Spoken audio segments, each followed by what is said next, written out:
All right, so let's dive into this, huh? Yeah, that sounds good. Today we're looking at Guyanese politics. Yeah, okay. Specifically the 2025 elections coming up. All right. And our source material is this pretty interesting article from News Source Guyana. It's dated January 17th, 2025. All right. And the title is Breaking. GECOM Chair Rules Against the Introduction of Biometrics for Elections 2025. Interesting. Now, biometrics, you probably use them every day, right? Oh, every day. Like locking your phone, things like that. Yeah.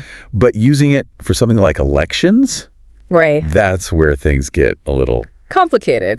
yeah. Yeah, it's interesting because it's not just like some futuristic tech fantasy. Right. This is something that countries all over the world are dealing with right now, like figuring out how to integrate biometrics into voting. Yeah. And Guyana's right there in the middle of it. So maybe we should start with, like, what are biometrics? And then how could they even be used in a Guyanese election? Sure. So, I mean, think about your fingerprint, right? Okay. It's totally unique to you.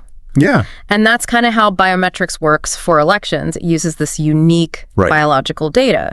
So fingerprints, iris scans. Oh, wow. Even facial recognition to verify that a voter is who they say they are. Okay. And in this case, the article talks about using fingerprints when people register to vote and then using it again at the polling places to make sure that the person voting is who they say they are. Okay. Yeah, that makes sense. Yeah. But then the GECOM chair, Justice Claudette Singh, she decided against using biometrics for this election. Right. That's a pretty big decision to make less than a year out. It is. Yeah, it's a multi-layered issue for sure. So what led to her decision? Well, the article points to time constraints as a major factor. Right. Setting up a nationwide biometric system takes a lot of prep. Yeah, I would imagine. You've got to get the equipment, train poll workers, educate the public on how to use the system. That's a lot. Yeah. And to try and cram all of that into less than a year. Yeah. I mean, logistically, that's just a huge hurdle. That's a good point. I hadn't even considered that. Yeah. All those logistics of getting that set up in time. Absolutely. So are there any other reasons? Yeah. So there's also some legal issues. Okay. Justice Singh specifically mentioned that relying only on digital fingerprints might not be constitutional. Whoa, unconstitutional. Yeah. That's a big word. It is. What does that even mean in this context? So basically, using biometrics as the only way to verify someone's identity could disenfranchise certain groups of voters. Right. Like maybe their fingerprints are unreadable. Oh. Or there's accessibility issues for people with disabilities. Yeah. It's something that would need to be ironed out before making such a drastic change. So it's not even just about the technology working. Exactly. It's about making sure the system doesn't cause more problems than it solves. Exactly. You got it. Okay, so that's the time and the legal issues. Were there any other reasons given? Yeah, Justice Singh also stressed the need for more consultation. Okay. She wants to make sure that everyone has a say in such a significant change. That makes sense. The government, the parliament, the Guyanese people. Right, that's good. Yeah. It shouldn't be decided Right. without everybody getting a chance to weigh in. Exactly. Speaking of different perspectives, the article mentions that there are some different opinions within the commission. Yes, definitely. It seems like the opposition's for biometrics, but the government-nominated members aren't. Yeah, it's interesting, right? Yeah. The article doesn't really say why they're opposed. So you have to wonder, is it just logistics? Right. Are they worried about the cost? Or are there some deeper political things going on here? Yeah. I guess we need to dig a little deeper and find out. Exactly. Okay. That's what we're here for. That's what we're here for. All right, so let's keep going and see if we can figure this out. Let's do it. So it's like we're peeling back all these layers to this. Yeah. It's on the one hand, you've got the potential benefits, right? Right. Like increased security, accuracy, all that stuff. Yeah, yeah. But on the other hand, there's these concerns about the logistics. Is it even constitutional? Right. Could it disenfranchise people? Yeah. It's not as simple as just saying, hey, biometrics are cool, let's use it. Yeah, exactly. Yeah. It's what makes this so interesting. Yeah. It's not just about the technology. It's about how it affects actual people. Right. And their right to vote. Right. So maybe we can zoom out a little. Okay. Look at the bigger picture. Yeah. What are the arguments for and against biometrics. Okay. Just in general. Help me understand, why are some people so excited about biometrics for elections? Well, one of the biggest arguments is that it can reduce voter fraud. Okay. Like if someone's trying to impersonate someone at the polls, right, or vote multiple times, biometrics should theoretically make that a lot harder. Right. Because you're tying each vote to a unique biological identifier. Okay. And it's not even just about catching people who are committing fraud. It's about deterring them in the first place. Right. So if they know that they might get caught, exactly, they might not even try. Yeah. Okay, so that makes sense. Yeah. But what about the other side of that coin? What about the downsides? Right. The article mentioned privacy as a concern. Yeah, that's a big one. Okay. When you're talking about collecting this data and storing people's biometric data, right, you have to be really careful. Yeah. What happens if there's a data breach? Ooh, that's a good point. Yeah. I hadn't thought about that. Who has access to this information? Yeah. And I think these aren't hypothetical questions. Right. I mean, we've seen data breaches in all sorts of other areas. Yeah. And the consequences here could be huge. Yeah, it's not like someone's stealing your credit card. Right, exactly. This is about potentially compromising a whole election. Exactly. So are there other concerns besides just the data being stolen? Yeah, for sure. Okay. Accessibility is a big one. Okay. Like you mentioned earlier, what happens if someone's fingerprints are unreadable? Yeah. Or what about people with disabilities who might have a hard time using biometric scanners? You don't want to create a system that prevents people from voting just because they can't use the technology. Yeah, that's really important. It is. And I imagine the cost is a factor too. Oh, yeah. Like setting up a system like this for a whole country. It's not cheap. Can't be cheap. No, you're absolutely right. Especially for a country like Guyana, where they may have limited resources. Yeah, it would be a significant investment in the equipment, the training, the maintenance. Right, all that. Yeah, and that could be a big obstacle. Especially if they're also trying to address all these other concerns exactly about privacy and accessibility. Yeah, it's a lot to consider. It seems like a real balancing act. Yeah, it is. Security versus privacy, accessibility versus cost. Exactly. You can't just pick one side. Right. And this debate is happening everywhere, not just Guyana.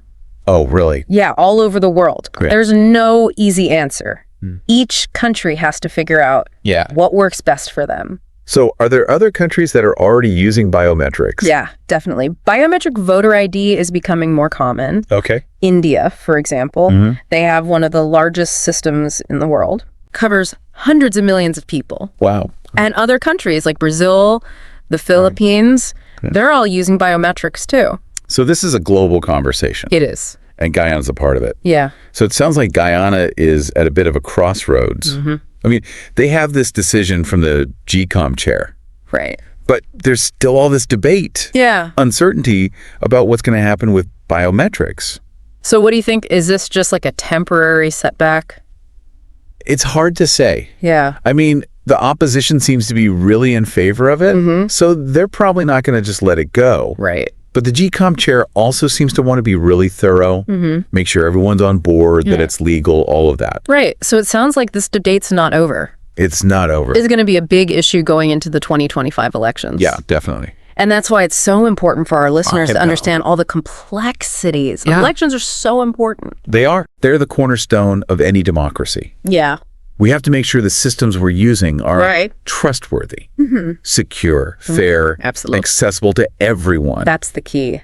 Whether or not that includes biometrics, that remains to be seen. Yeah, we'll have to see how it all plays out. You know, it's funny how we started with this seemingly straightforward news story about biometrics in Guyana. And now we're talking about all these complex issues with technology and democracy and how to even have a fair election. Well, that's the beauty of it, right? You start with one thing and suddenly it just unravels. It unravels, like pulling on a thread. Exactly. And the whole thing comes apart. Yeah. So speaking of unraveling, let's imagine for a second that Guyana does decide to use biometrics. Okay.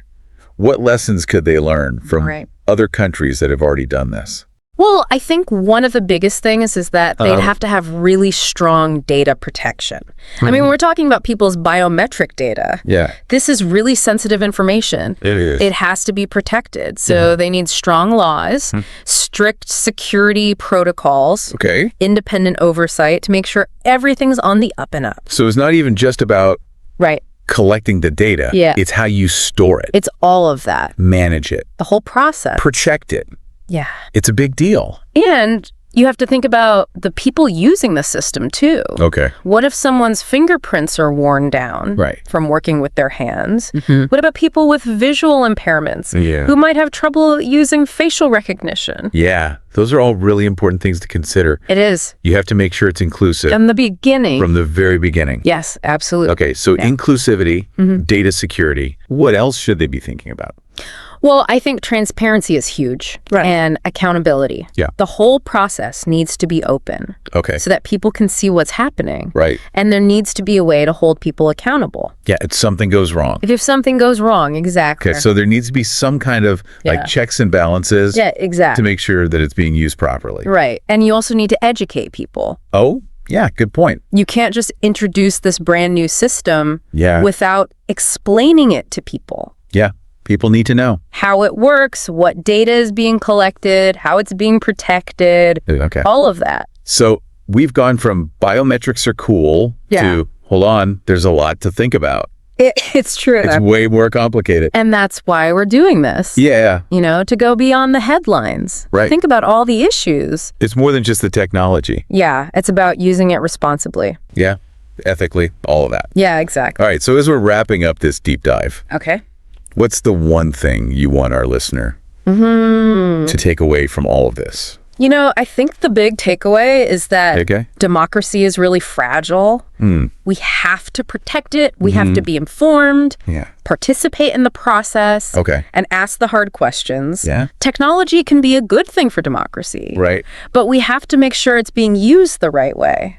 In a way that benefits everyone. Exactly. Well said. Thank you. This has been a really interesting deep dive. It has. And I hope that it's inspired you. Yeah, me too.